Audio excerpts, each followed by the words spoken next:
Hi, Year 12. Today's lesson, we're on page 16 in our booklets, and we are going to learn how to differentiate arc sine, arc cos and arc tan. I think this is quite tricky, so I'll try and go through it slowly, and let's see how we get on.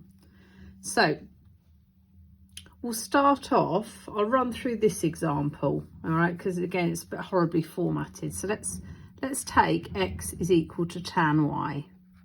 Okay, if I differentiate x with respect to y, so I get dx dy, it must equal sec squared y. We learnt that last time.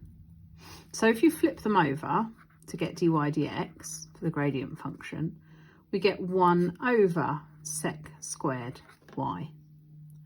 Now sec squared is equal to 1 plus tan squared. I'm really hoping that you've come across this already in the other side with Mrs. Wells or Mrs. Stanley, depending on which class you're in. If you haven't, can you just trust me for now? I mean, they're not hard. You take this and you divide through by sine squared and you get a new identity. You take this, you divide through by cos squared, you get a new identity. Okay, so if I rewrite 1 over sec squared y now as 1 over 1 plus tan squared y,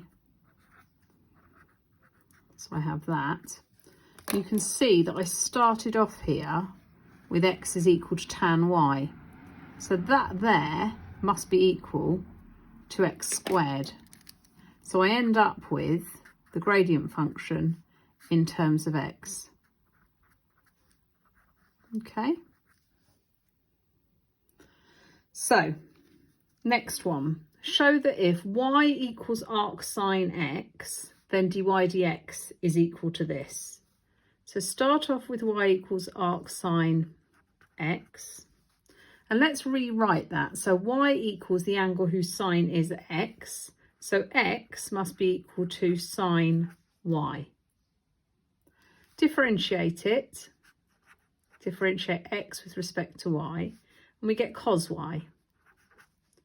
And what you want to do now is you're looking for an identity that links cos and sine.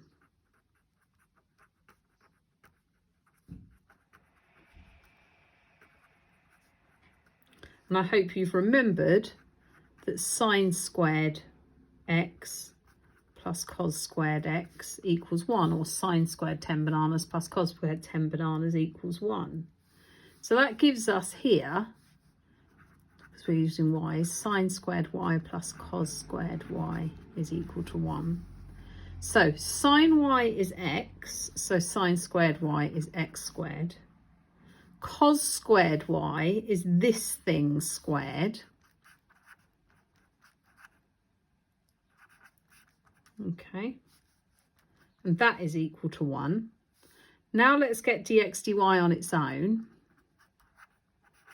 So it equals 1 minus x squared, and then square root it, and then flip it. So dy dx is equal to 1 over root 1 minus x squared, as required. Just check you can see everything. Okay. So, similar question. Given that y equals arc sine x squared, find dy dx. So start with y equals arc sine x squared. Flip it on its head, so x squared is equal to sine y. Get x on its own. And now differentiate it. Differentiate x with respect to y.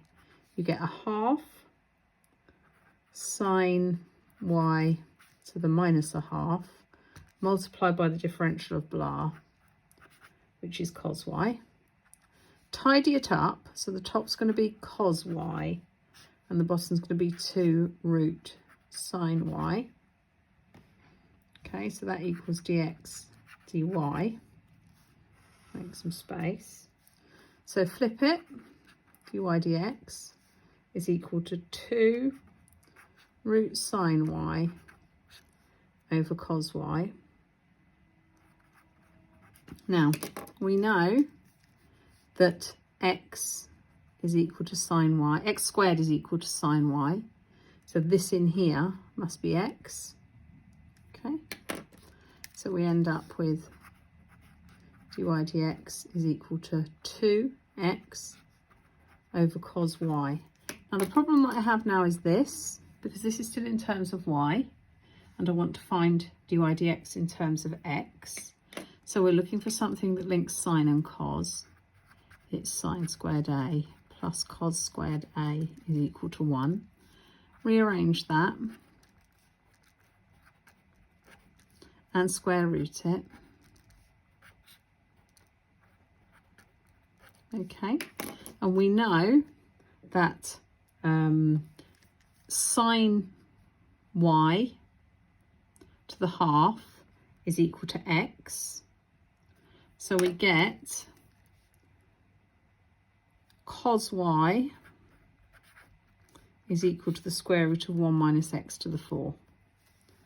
So dy dx is equal to the 2x over root 1 minus x to the 4.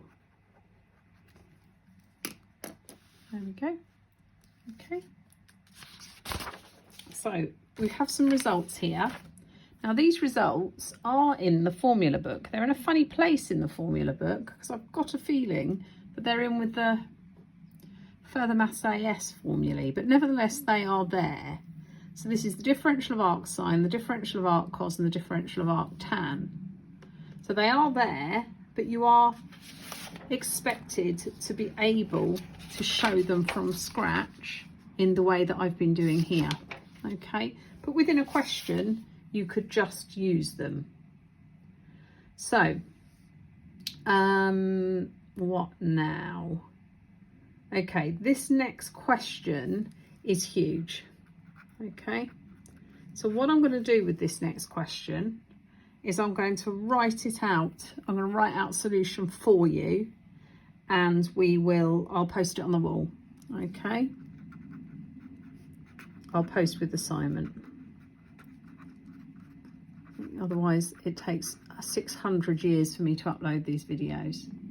All right, so we'll just leave that one for now, and I'll make a nice clear explanation for you, I hope. Let's move on to this example here. So we've got x is equal to sec, this is from an old exam question, x is equal to sec 2y. We want to find dx dy in terms of y, and then find dy dx in terms of x. That's good. That's the kind of structure we could expect. So x is equal to sec 2y. dy dx. Now this is the differential of sec blah, okay, and you know that the differential of sec is sec tan, so we get 2 sec 2y tan 2y. Okay, so that's what dx dy is.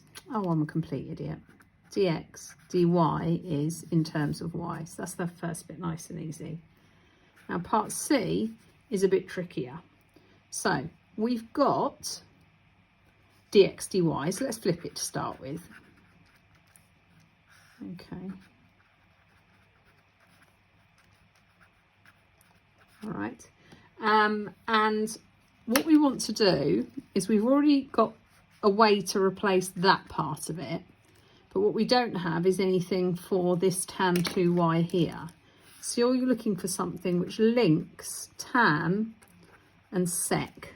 Okay, so that is the identity 1 plus tan squared a is equal to sec squared a. So let's get this tan on his own. All right, so tan a is that one minus that one square rooted. So it's sec squared a minus 1 and then rooted. So we want tan 2y. Tan 2y, because this is an identity, everywhere there was an a, there's now a 2y. So sec squared 2y minus 1. So since sec is equal to 2y, tan 2y can be replaced with x squared minus 1, because this means sec 2y and then square it. So it's this squared, which is x squared.